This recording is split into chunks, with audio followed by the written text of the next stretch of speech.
The evidence shows we are not the product of evolution. The genetic changes are so complex, they appeared so quickly, they appear to be intentional. And if they are intentional, they imply a purpose. What is the purpose?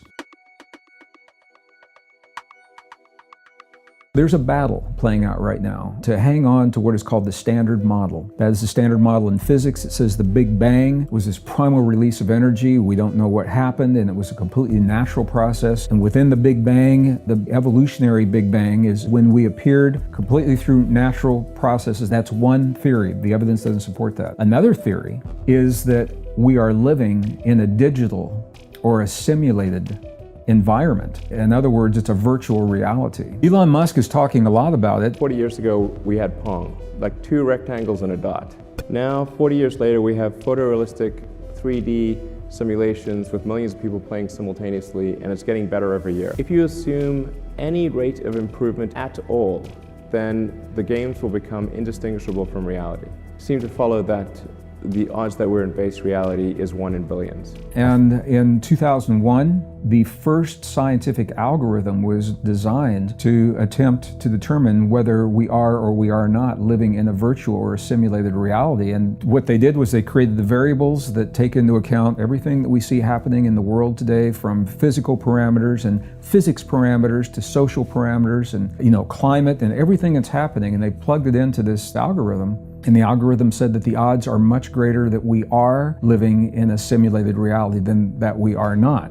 The third theory is that there has been some kind of a natural creation. So a natural Big Bang, evolution did begin, but there has been some kind of an intervention, a conscious intervention at some point in the past where DNA was manipulated in a way to give us capabilities and other forms of life. This is where scientists are today. So they're looking at these three potentials, all natural, all artificial, or natural with an intervention. It's interesting. If you look at the definition of a simulation and you look at the definition of life and our environment in our most ancient and cherished spiritual and religious traditions, the similarities are striking. They all say that this world is temporary, that we are here learning something because we're going to go somewhere else. That is what a simulation is all about. The definition of a simulation is you have the opportunity to learn something new in a relatively safe environment that you will need when you get to the next environment. So whether you're an airline pilot learning how to land a Boeing 747 in crosswinds, you don't want the first time you do that to be with 300 people on the plane. So you're in the simulator. Or if you're on the Martian surface or the lunar surface, these all happen in simulators. So the simulation,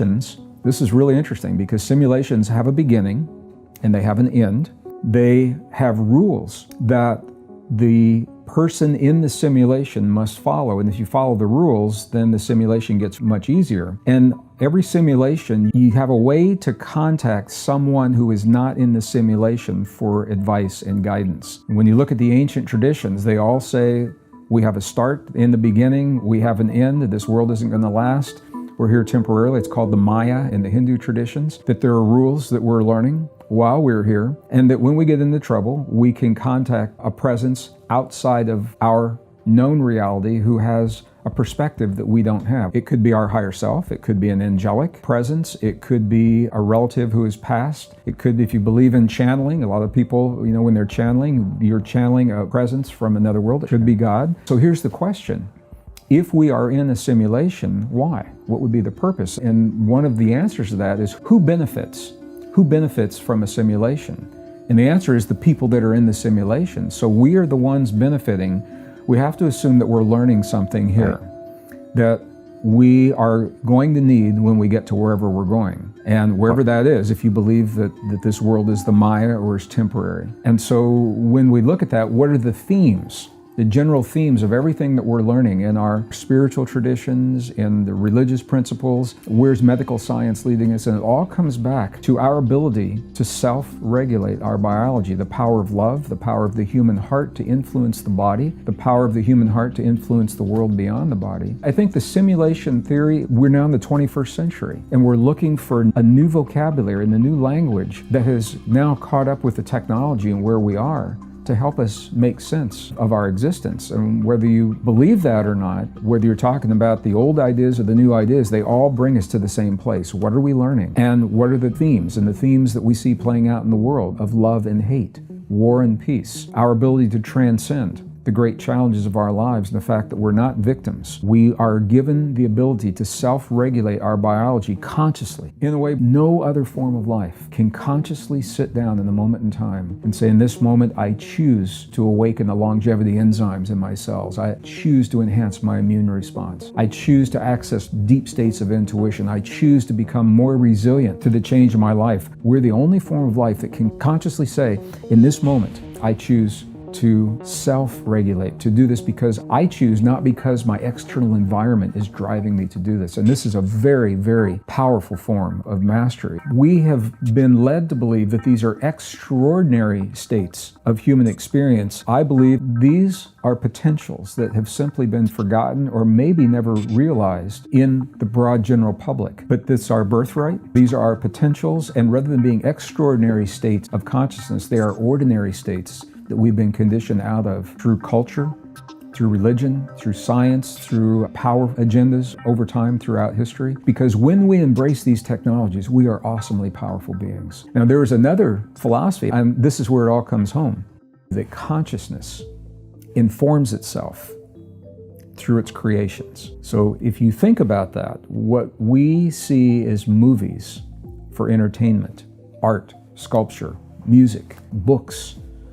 all of the things that we create, that we think we're doing to entertain ourselves, from this perspective, consciousness is asking us in the field to create these things to remind us of our deepest potentials. And if you think about that, look at the blockbuster movies that surprised even the movie makers, that have had the greatest impact. As different as they are from one another, they're common themes. So for example, The Matrix obviously comes to mind. Who sits down to write The Matrix? Where does that idea even come from? That was about a world that we cannot see, that influences us tremendously. Avatar came after that. Inception. They are mirroring back to us what we are asking of ourselves. We're asking ourselves to remember ourselves, to remember who we are and our potential. And one of the ways that we're doing it, rather than going to a monastery, leaving your family and your life behind and living on a mountain, for the rest of your life, which you can do and it can be fun, we're asking consciousness through our expressions of creation, not just for fun or entertainment, but to tell us what it is that we have forgotten about ourselves.